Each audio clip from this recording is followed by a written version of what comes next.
14 युग और मैं। युग और मैं पद्य काव्य नरेंद्र शर्मा का जन्म सन 1913 में जहांगीरपुर में हुआ।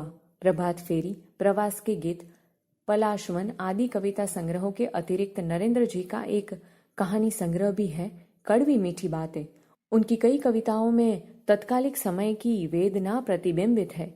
युग और मैं कविता में मनुष्य आत्मघाती बनकर एक दूसरे का पराभव कर जगत के वैभव को तहस नहस कर रहा है। इसकी वेदना युग और मैं कविता में अभिव्यक्त हुई है। समझूती। पहली पंक्ति। उजड़ रही अनगिनत बस्तियां, मन मेरी ही बस्ती क्या, धब्बों से मिट रहे देश जब तो मेरी ही हस्ती क्या। इस पंक्ति में कवि कहते हैं कि आज विध्वंस का वातावरण है। जब असंख्य बस्तियां उजड़ रही है तब मेरी बस्ती किस बिसात में है। जब धब्बों की तरह देश मिट रहे हैं तो मेरा अस्तित्व तो बहुत तुच्छ है। वह मिट जाए तो इसमें क्या आश्चर्य। दूसरी पंक्ति। बरस रहे अंगार गगन से धरती लपटे उगल रही, निगल रही जब मौत सभी को अपनी ही क्या जाए कहीं। दुनिया भर की दुख कथा है, मेरी ही क्या करुणा कथा। इस पंक्ति में कवि कहते हैं कि आज बमों के रूप में आकाश से गोले बरस रहे हैं और धरती से आग की ज्वालाएं निकल रही है।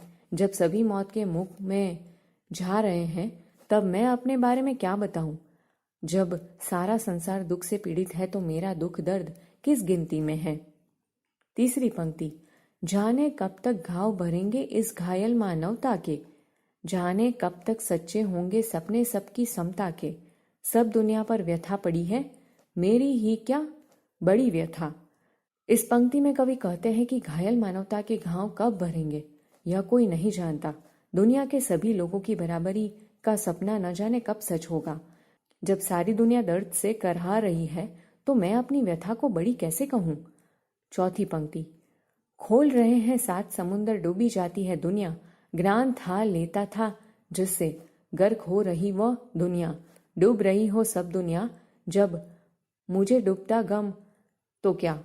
इस पंक्ति में कवि कहते हैं कि हिंसा की आग में 7 समुद्रों का पानी उबल रहा है।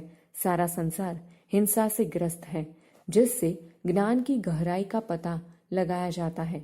दुनिया उसमें डूब रही है। जब सारी दुनिया डूब रही हो तो मैं अगर गम में डूब रहा हूं तो इसमें कौन सी बड़ी बात है। पांचवी पंक्ति। हाथ बने किस लिए, करेंगे भू पर मनुज स्वर्ग निर्माण, बुद्धि हुई किस लिए कि डाले मानव जग जड़ता में प्राण। आज हुआ सबका उल्टा रुख, मेरा उल्टा पासा क्या।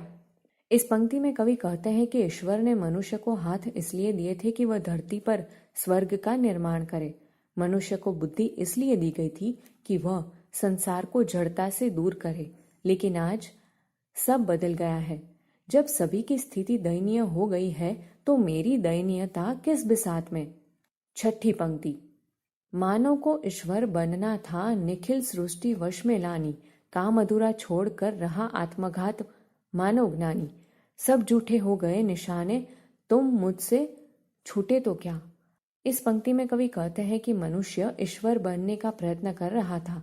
उसे सारी सृष्टि अपने वश में करनी थी, लेकिन वह काम उसने बीच में ही छोड़ दिया और ज्ञानी होकर भी आत्महत्या की प्रवृत्ति में लग गया।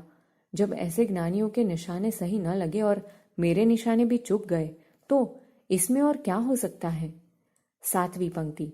एक दूसरे का अभिभव कर रचने एक नए भव को, है संघर्ष निरत मानव अब, फूंक जगत गत वैभव को, तहस नहस हो रहा विश्व तो मेरा अपना आपा क्या। इस पंक्ति में कवि कहते हैं कि आज एक दूसरे को नष्ट कर एक नया संसार रचने की होड़ लगी है। आज का मनुष्य वर्तमान जगत के वैभव को नष्ट करने के संघर्ष में लगा हुआ। जब सारा विश्व नष्ट हो रहा हो तो जो मेरा है उसके बचने का प्रश्न ही नहीं उठता।